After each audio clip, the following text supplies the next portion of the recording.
Hello, good morning. I have just a little bit of time between classes this morning, and so I thought that I would just do a quick video about something that I had, I think, some of the most questions about when I was getting started with VIPKid, and that was, what will my schedule look like? It was hard to wrap my head around what hours they were available and what hours I was available.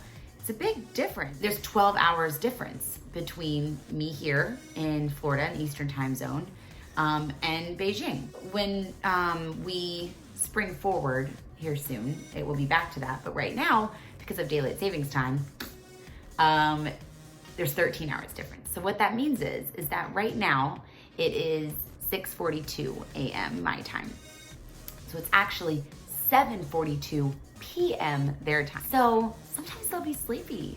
Right now they're all on vacation because of Chinese New Year, but oftentimes they've been at school all day and now they're sleepy. Oh, look, I was wondering what that was. It's my straw to my cup.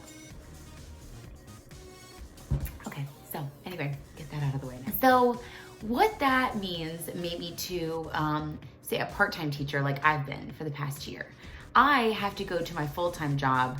I need to leave my house about 8:15, because I get there a little early to feed my son breakfast and get him set up in the nursery before I start working at 9. So if I need to be leaving here, let's just say 8 for the sake of argument.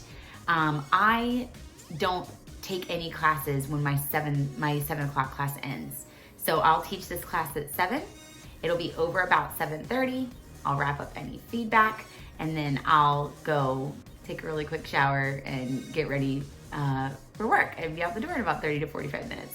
So this is definitely doable, especially if you kind of lay your clothes out and have everything set up ahead of time, or if you have a awesome husband who gets the kid ready and gets your coffee ready and all that kind of stuff. So what I've been teaching for about the past year is usually, and this varies some, but usually I'll teach 5:30, 6, 6:30, or 5:30, 6, 6:30, and 7. That's a little tricky because I don't want to get up when I have to work all day any earlier, honestly, than the 5:15 that I get up before my 5:30 class. So for that reason, I like to have this little gap. Then I have more time to get ready before I go to work. Or if I do 5:30, 6, and 7, the 6:30 class is over at 6:30. I've got 30 minutes to play and get ready a little bit and stuff before I come back and teach my class at 7. So I have personally chosen to either knock them out and have a little time at the end, or have a little gap between, because I have to go to work and because I need a little bit of time in the morning that's not just class, go. So that's my personal preference.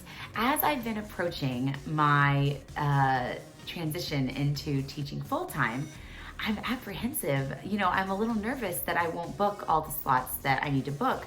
So I've been opening more and kind of killing myself a little bit because I still have to go to work until I stop working there. So I've been teaching sometimes at 5, 5:30, 6, 6:30. I'm not giving myself as many gaps. I'm adding more. So that's what my mornings look like during the week when I have to go to work. Typically, again, because I'm working right now, I work all day on Friday, and then my tradition is to spend time with my dad and my stepmom. They spend time with my son and I on Friday nights because my husband works in a restaurant, so he's working on Friday nights. So what I've been doing for about the past year is we go to dinner, we hang out, I come home and put my little boy to bed, and I normally start teaching class about 11 o'clock on Friday nights. And I'll teach 11, 11:30, 12, 12:30, something like that, be done at 1. And go to bed, and I will sometimes do a few classes on Saturday and or Sunday morning as well. It's the same peak times as the mornings during the week, 5, 5:36, 6:30, 7, whatever. It just depends on how much steam I have left after a week. So that's what my scheduling has looked like as a part-time teacher. A few classes early in the morning, some weekend night classes. I do the same thing on Saturday night. So I would say that on a great week, I probably teach, maybe 3 or 4 classes times 5. I would say between 20 and 30 classes a week part-time.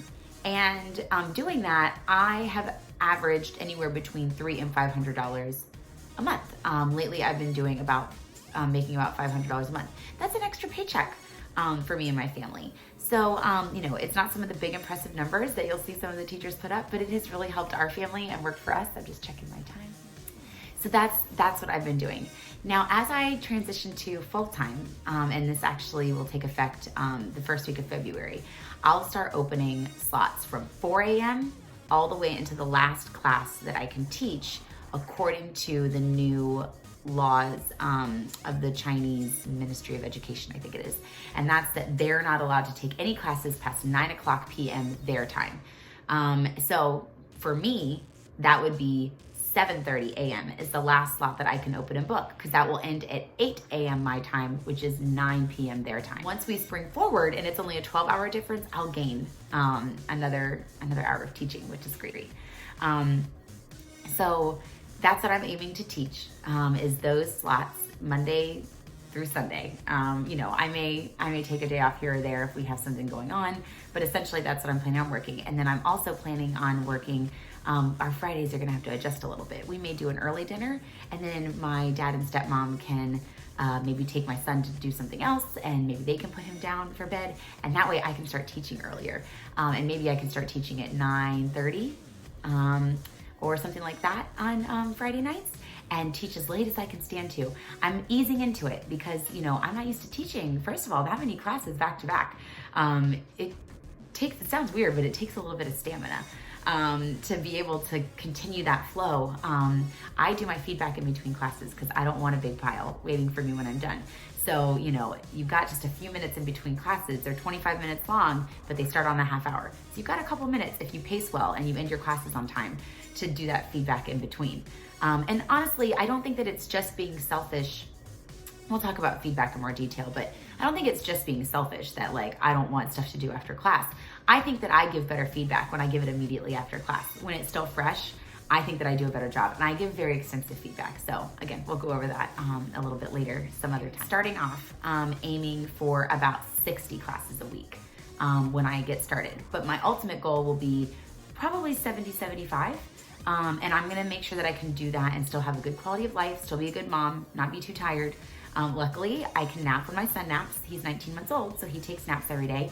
And if I can get him down in his crib for a good nap, he'll sleep 2 or 3 hours.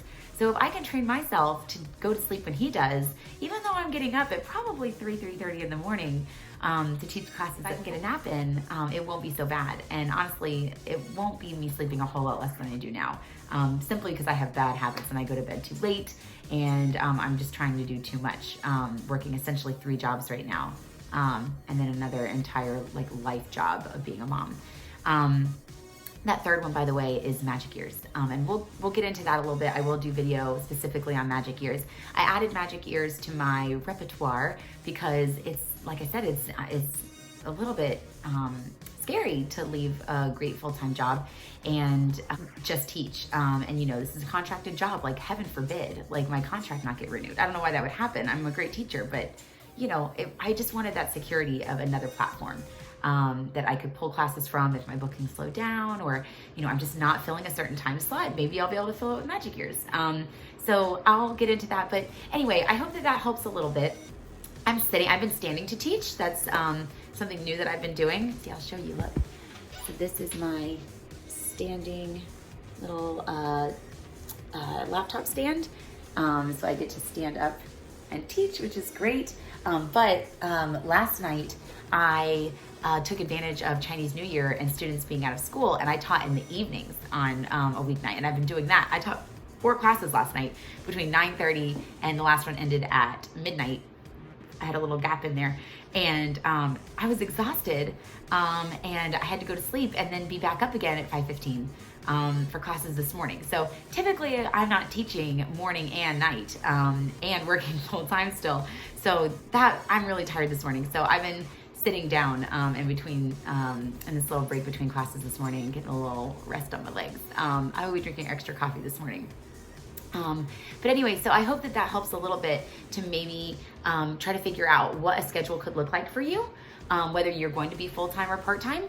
If you want to be full-time and you have the ability, maybe you have kids, but there's somebody else to help, or maybe you don't have children, or whatever your situation is, especially on the weekends, you can start teaching at 8:00 p.m. our time. You can teach all through the night. There are teachers that pull all-nighters, and they'll start teaching at 8:00 in the evening our time and teach all the way through the morning.